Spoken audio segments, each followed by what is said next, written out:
Hai semua, selamat datang di channel Baca Saham. Pada video ini, kita akan membahas satu topik dengan judul berikut ini. Tapi seperti biasa, semua pembahasan bukan rekomendasi dan hanya informasi. Ingat, kerugian kamu tanggung sendiri ya. Pada video ini, kita akan membahas lagi topik terkait averaging down. Dan pada video ini, kita gunakan contoh saham BBRI. Mohon cek lagi datanya, mungkin saja ada salah input atau hitung. Dan seperti biasa, disclaimer selalu on. Pembahasan ini merupakan informasi umum, bukan rekomendasi. Ingat, untung rugi kamu tanggung sendiri. Nah, seperti biasa kita gunakan asumsi paling pesimis dengan harga pembelian awal di angka tertingginya, 6450. Kondisinya adalah sebagai berikut. Setiap terjadi penurunan harga Rp300, kita menambah jumlah lembar saham.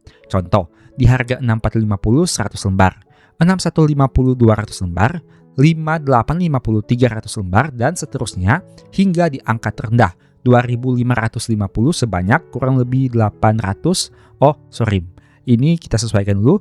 Di harga 2550 sebanyak 1400 lembar. Maka dengan kondisi seperti ini kamu bisa lihat data harga rata-rata di sebelah kanan ini.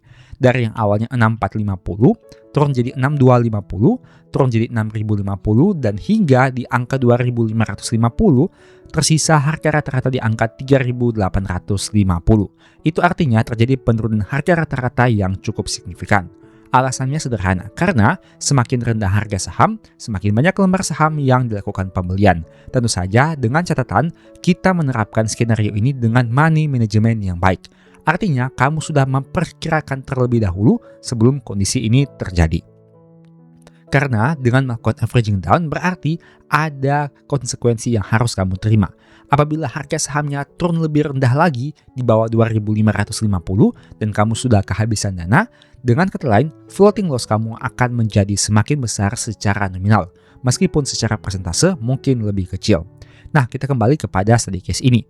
Dengan kondisi ini juga kamu bisa lihat di sini bahwa total pembelian kurang lebih sekitar 40,4 juta rupiah dengan harga awal adalah 645.000.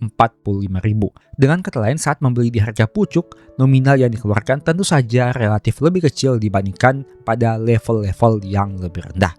Nah, dengan kondisi ini apabila harga saham di angka 2.800, maka sebenarnya masih floating loss sekitar 27%-an atau secara nominal turun kurang lebih 1.050 dibandingkan harga rata-rata 3.850. Tapi dengan memanfaatkan dividen, kamu bisa lihat data rekapan yang saya buat secara manual.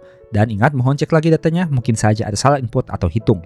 Apabila kita gunakan dividen yang diterima sejak tahun 2020 hingga 2026 berjumlah 1.737. Nah, dengan kondisi seperti ini berarti perusahaan ini membagikan dividen dengan angka yang sangat menarik. Dengan adanya penurunan harga saham kurang lebih sekitar 1.050, maka dengan menerima dividen 1.738, jadi kita kurangi harga rata-ratanya 3850 dikurangi dengan dividen. Maka sebenarnya harga neto kita tersisa 2112. Dengan kata lain, apabila dibandingkan dengan harga per video ini dibuat, harga netonya masih lebih rendah dari harga pasar saham terkini. Dengan kata lain, ada selisih sekitar 687. Yang artinya, yang awalnya kita mengalami floating loss sekitar 27%, pada kondisi dengan memanfaatkan tambahan dividen yang diterima setiap tahun, maka sebenarnya tidak lagi rugi secara perhitungan. Karena sebenarnya sudah dikembalikan sebagian dalam bentuk dividen dan ditambah dengan averaging down yang dilakukan sehingga harga rata-ratanya menjadi semakin rendah. Tapi seperti yang saya katakan pada video-video sebelumnya, skenario ini tidak bisa dilakukan kepada semua saham. Dan BRI ini hanya kita gunakan sebagai contoh saja. Bukan berarti saham ini layak untuk dilakukan averaging down bagi semua orang. Setiap orang punya sahamnya masing-masing. Bisa saja orang A cocok dengan strategi di saham BRI, tapi bisa saja orang B tidak cocok dengan strategi ini di saham BRI. Jadi pastikan kamu tahu saham yang kamu beli dan kamu yakin di masa depan saham tersebut masih bisa memiliki prospek yang menarik. Karena saham yang disebutkan ini hanya sebagai contoh studi kasus saja. Intinya kamu juga bisa memanfaatkan skenario averaging down ditambah dividen untuk bisa meminimalisir potensi floating loss yang terjadi. Dan pada intinya money management berbicara lebih keras dibandingkan Metode analisa yang hebat sekalipun, karena seperti yang saya pernah katakan, saat harga saham mengalami penurunan, mayoritas saham bagus semuanya telah turun dan menjadi murah. Yang menjadi pertanyaan, bagaimana kita melakukan alokasi manajemen agar supaya dana kita tidak cepat habis dan kita bisa memperoleh harga rata-rata yang terbaik. Semoga video ini bermanfaat, dan sebagai informasi sebelumnya juga saya sudah membuat satu video yang mungkin bisa berguna. Nonton hingga selesai agar mendapat pemahaman yang utuh. Pada beberapa video sebelumnya, saya sudah sempat membahas terkait 10 saham yang memiliki dividen yield yang tinggi. Tidak hanya itu, di Q1 tahun 2026 labanya mengalami peningkatan dibandingkan periode sebelumnya. Nah, tapi selain itu, harga sahamnya juga terlihat mengalami penurunan dengan angka yang cukup signifikan. Ini adalah nama-nama 10 sahamnya, yaitu BSSR, MPMX, LPPF, ASGR, UNVR, BBRI, ADRO, INTP, BJBR, dan terakhir BMRI. Jika kamu membandingkan harga tertingginya dan harga per video ini dibuat, ini merupakan persentase penurunannya. Yang terbesar ada di saham LPPF yang turun sekitar 93,3%. Diikuti ada juga saham UNVR yang turun 85,11%. Sedangkan yang terendah ada di saham ASGR yang hanya turun 16,2%, ada juga BSSR yang turun 28,2% dan lain sebagainya. Oh iya, tapi saya mau disclaimer dulu. Mohon cek lagi datanya, mungkin saja ada salah input atau hitung. Dan seperti biasa, pembahasan ini hanya informasi, bukan rekomendasi. Sekarang mari coba kita lihat dari aspek labanya. Laba Q1 2026 dibandingkan Q1 2025. Ini merupakan presentasenya. Bisa kamu lihat, semua saham ini mengalami kenaikan laba dibandingkan periode sebelumnya. Yang artinya jika dividennya konsisten stabil dengan payout ratio yang tetap, maka ada harapan di tahun depan angka dividennya bisa bertumbuh dari sisi dividen per share. Tapi kembali lagi, itu hanya sebagai prediksi saja. Kita perlu menunggu hasil keputusan ROPS agar supaya mendapatkan data yang pasti. Tapi setidaknya dengan data ini kamu bisa melihat 10 saham ini memiliki pertumbuhan laba dibandingkan Q1 2025. Memang ada yang hanya tumbuh tipis seperti INTP 1,9, BJBR 3,02, ada juga MPMX dan LPPF yang hanya tumbuh sekitar 7% dan lain sebagainya. Tapi ada juga ternyata yang tumbuh cukup signifikan seperti UNVR yang tumbuh 73%, ADRO 72%, ASGR 46% dan lain sebagainya. Tapi saya mau tekankan dulu di sini, ini hanya data labanya. Kamu perlu tahu kenapa labanya bisa tumbuh. Apakah karena pendapatannya naik? Apakah karena beban operasionalnya berkurang? Apakah karena ada pendapatan ekstra di luar operasional dan lain sebagainya? Karena hal itu sangat penting bagi kamu untuk bisa menentukan apakah pertumbuhan laba ini bisa konsisten bertahan dalam jangka panjang atau tidak. Nah, oke. Selanjutnya mari coba kita lihat dari aspek PBV-nya.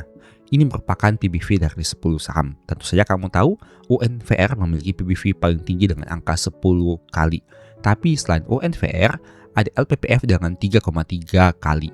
Nah, selain daripada itu, kamu bisa lihat saham-saham ini kebanyakan memiliki PBV 0, sekian sampai 1, sekian.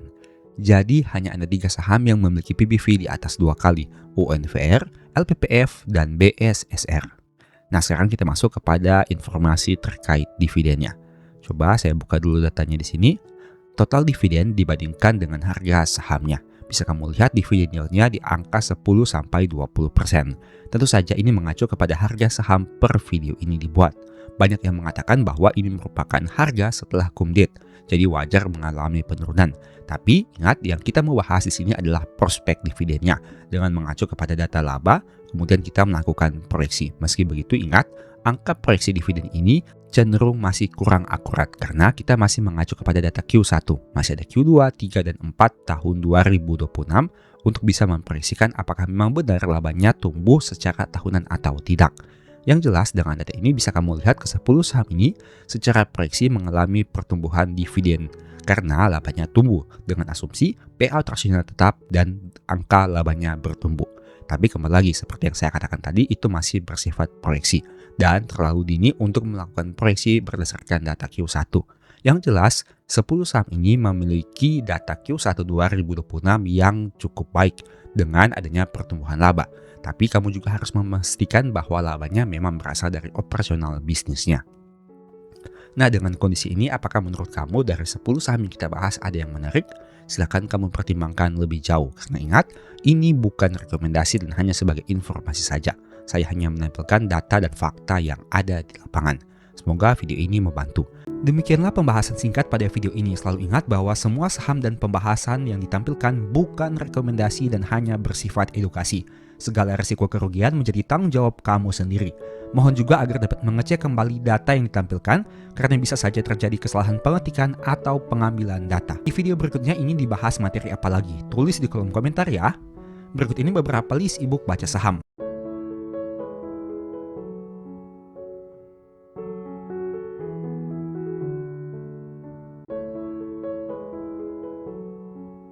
Info pembelian silahkan chat saja pada nomor WA yang tercantum pada video kali ini. Sebagai informasi, kamu bisa support channel ini dengan cara melakukan pembelian produk apa saja di Shopee menggunakan link yang diklik pada video ini. Produknya bebas. Thank you.